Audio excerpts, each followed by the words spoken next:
क्या आपने कभी सोचा है कि जब आपकी जेब में सिर्फ 10 रुपए हों और घर में खाने के लिए कुछ ना हो तो आप क्या करेंगे? जब पूरा गांव आपको नाकाम कहकर हंसे तो आप कैसे अपना सिर ऊंचा रखेंगे? आज मैं आपको राजू की कहानी सुनाता हूं, एक ऐसे लड़के की जो इन्हीं सवालों के जवाब ढूंढता रहा। राजू का जन्म उत्तर प्रदेश के एक छोटे से गांव में हुआ था। उसके पिता एक मजदूर थे जो दिन भर खेतों में काम करके मुश्किल से 50-60 रुपए कमाते थे। माँ घरों में बर्तन मांजकर कुछ पैसे जोड़ती थी। उनका घर कच्चा था, जिसकी दीवारें बारिश में गीली हो जाती थी। राजू के पास सिर्फ 2 जोड़ी कपड़े थे, जिन्हें वो बारी बारी से पहनता था। स्कूल में राजू हमेशा पिछली बेंच पर बैठता था। उसके पास न तो अच्छी किताबें थी न कॉपियां। जब दूसरे बच्चे नए पेन और रंग बिरंगी पेंसिलों से लिखते थे तो राजू एक टूटी हुई पेंसिल से अपना काम चलाता था।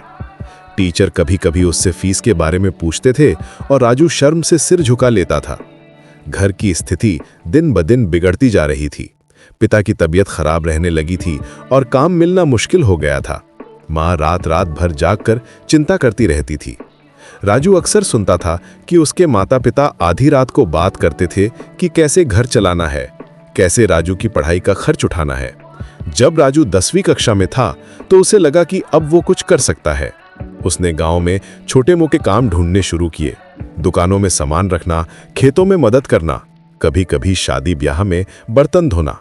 लेकिन पढ़ाई और काम दोनों संभालना आसान नहीं था। उसके नंबर गिरने लगे और टीचर्स उसे डांटने लगे। 10वीं के बाद राजू ने सोचा कि वो शहर जाकर कोई काम ढूंढेगा। उसने अपने एक रिश्तेदार के यहाँ दिल्ली जाने का फैसला किया, लेकिन शहर में उसे एहसास हुआ कि यहाँ तो और भी मुश्किल है।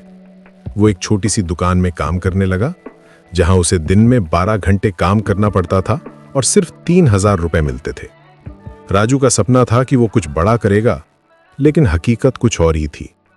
वो एक छोटे से कमरे में 3 और लड़कों के साथ रहता था। खाना सिर्फ दाल चावल, कभी कभी सब्जी, कपड़े वही पुराने जो गांव से लाया था।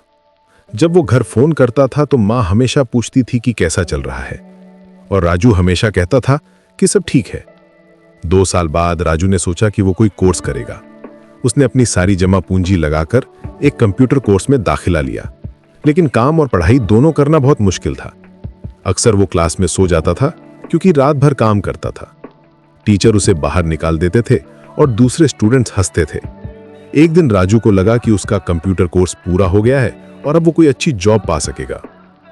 उसने कई जगह अप्लाई किया, लेकिन हर जगह रिजेक्शन मिला। कहीं एक्सपीरियंस नहीं था, कहीं इंग्लिश अच्छी नहीं थी, कहीं कॉन्फिडेंस की कमी थी। महीनों तक जॉब हंट करने के बाद भी कुछ नहीं मिला। राजू के पास पैसे खत्म हो गए थे। उसे अपना कमरा छोड़ना पड़ा और वो एक पार्क में रातें बिताने लगा। खाना भी ठीक से नहीं मिलता था। कभी कभी वो सोचता था कि क्या वाकई उसकी जिंदगी में कुछ अच्छा होगा भी या नहीं। गांव के लोग जो कहते थे कि गरीब का बच्चा गरीब ही रहेगा, शायद वो सही कहते थे। एक रात राजू ने अपनी माँ को फोन किया। माँ ने पूछा कि कैसा चल रहा है, और इस बार राजू रो पड़ा। उसने सब कुछ बता दिया कि वो कितनी मुश्किल में है। माँ ने कहा, बेटा घर आ जा। लेकिन राजू जानता था कि घर जाने का मतलब है हार मान लेना। उस रात राजू ने बहुत सोचा। उसे याद आया कि जब वो छोटा था तो उसकी मां अक्सर कहती थी कि जो लोग गिरकर उठ जाते हैं वही आगे बढ़ते हैं। उसे लगा कि अभी तक वो सिर्फ दूसरों की नकल कर रहा था, अपना कुछ नहीं कर रहा था। अगले दिन राजू ने फैसला किया कि वो अपना कुछ करेगा। उसने देखा कि शहर में बहुत से लोग ऑनलाइन शॉपिंग करते हैं, लेकिन डिलीवरी में प्रॉब्लम होती है। उसने सोचा कि क्यों ना वो एक छोटी सी डिलीवरी सर्विस शुरू करे। उसके पास सिर्फ एक पुराना मोबाइल फोन था और कुछ कॉन्टैक्ट्स थे। राजू ने अपने कुछ दोस्तों से बात की और उन्होंने मिलकर एक छोटा सा ग्रुप बनाया। वो लोगों के घर जाकर पूछते थे कि क्या उन्हें कोई सामान मंगवाना है। शुरुआत में सिर्फ 2-3 ऑर्डर्स मिले, लेकिन राजू ने बहुत ईमानदारी से काम किया। धीरे धीरे लोगों को भरोसा होने लगा। राजू हमेशा टाइम पर डिलीवरी करता था और अगर कोई प्रॉब्लम होती थी तो वो खुद जाकर सॉल्व करता था। उसकी सर्विस की बात फैलने लगी और ज्यादा ऑर्डर्स आने लगे।